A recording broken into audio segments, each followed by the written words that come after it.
Hello everybody. Welcome to Creating the Basic Adaptable Game Engine Library, Part 14, Sprite, Group, and Entity Class Code.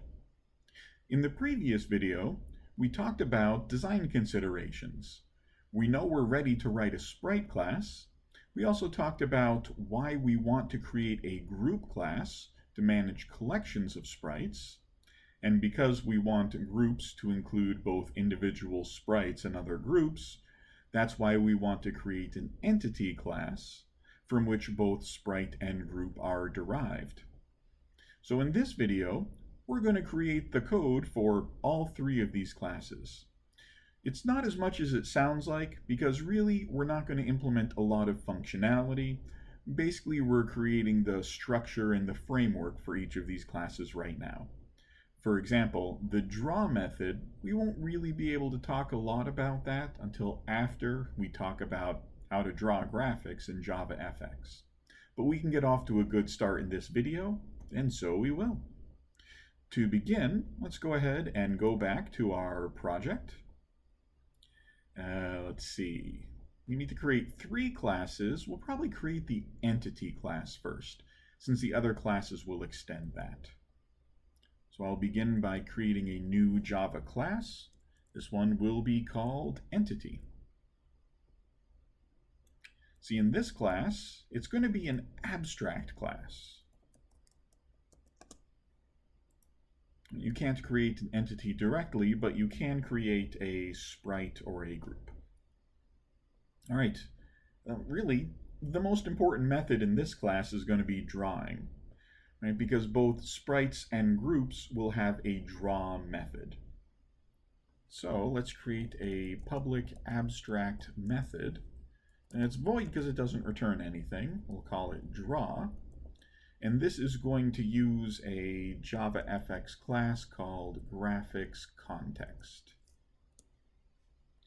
And once again, one of the reasons I love using this development environment is it automatically adds an import statement for us. And this is an abstract method, so we don't need to include the curly braces. Other classes will implement this for us. So after declaring the function, we can just add a semicolon there. I need to give this variable a name. I'll just call it context. That's really it for the entity class right now.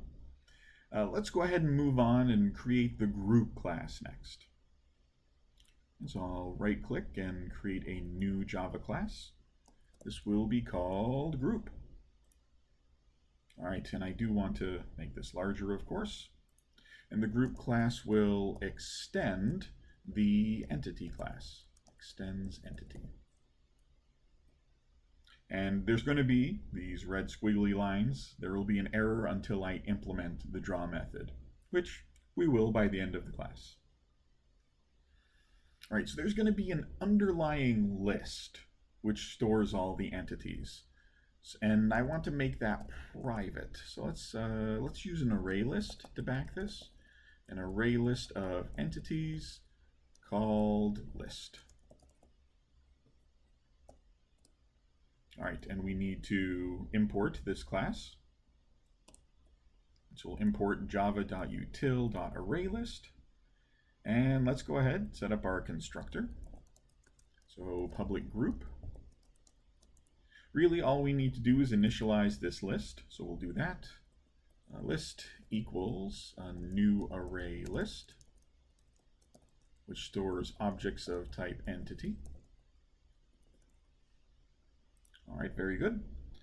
Now since the list has private access, anything we want to do with this list, we need to add a method we can call.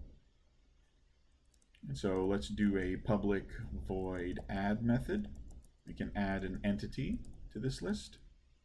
So we'll say list.add. Let's create a remove method, public void remove entity. And this will remove a specific entity from this collection. So list.remove. All right, what else do we want to be able to do? We want to be able to iterate over this list But I mentioned previously, but we'll talk about it again, something called a concurrent modification error, which I prefer to avoid those at all times. Right, so this method is going to return a copy of this list. And so this method will return a new array list of entity objects. So in this case, when you create a new array list, if you pass another array list to it, the elements in that list are copied into this new list.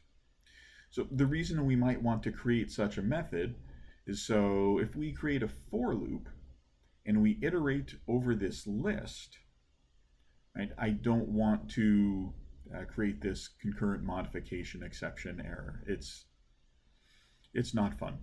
So this creates a copy of the list, and then I can say, if, for instance, a turtle overlaps a starfish, I can remove the starfish from the starfish group,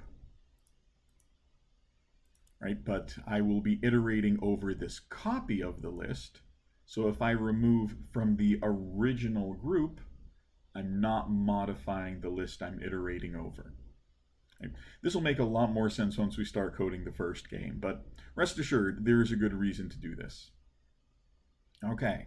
So I also want to create a size method. This will return an int that will return the size of the list. Return list.size. Right, this will be useful, for instance, end of game conditions. In Starfish Collector, the turtle collects all the starfish. The game will be over when the size of the starfish group is 0. And finally, there's going to be an error until we implement the draw method. So let's do this, public void draw. Now this is going to take in a graphics context. We'll call it context. Graphics, plural. And I do need to import this. Let's see, graphics context. Cannot resolve symbol. If I hover over, let's see. Yeah, I can push Alt and Enter. That will add an import class. Right, so now I have my import JavaFX graphics context again. That's awesome.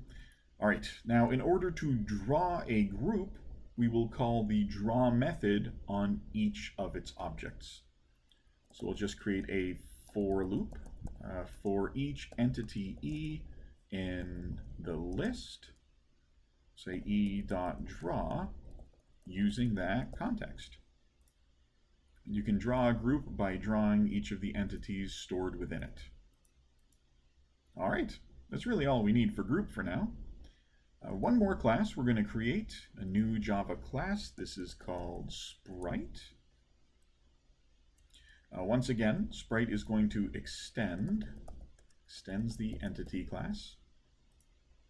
There will be an error until we implement the abstract method draw. Most of what we're going to do right now is just make references to the other classes we created. For instance, we need a public vector to store the position of this sprite. We'll create a public rectangle called boundary to store the boundary of this sprite. A public texture called texture, which will contain the image data we need to render this sprite. We'll create some doubles to store the width and height of this object. And later on, when this code is posted on GitHub, it will be fully commented. A public boolean called visible, which will determine if we can see this sprite or not. And finally, this isn't going to get rid of these errors until we create the method public void draw. Once again, we need a graphics context called context. And until we learn more about drawing in JavaFX, I'll leave this as a to-do. Right, we need to implement this code. We also need to import the graphics context class. Oh, look, there it is. Okay, and that's the information we're going to need to get sprites displayed on the screen. All right, this is a good start. It feels very efficient. We have 3 new classes set up: entity, group, and sprite. Next, we're going to need to turn our attention to bigger picture issues. We need to talk about JavaFX a little bit, how to create windows, how to create a canvas, and how to draw pictures in it so we can make use of this sprite class. Again, we can't really create a test class yet. We're not that far along in the framework, but we'll get there soon. That's it for this video. Thanks for watching.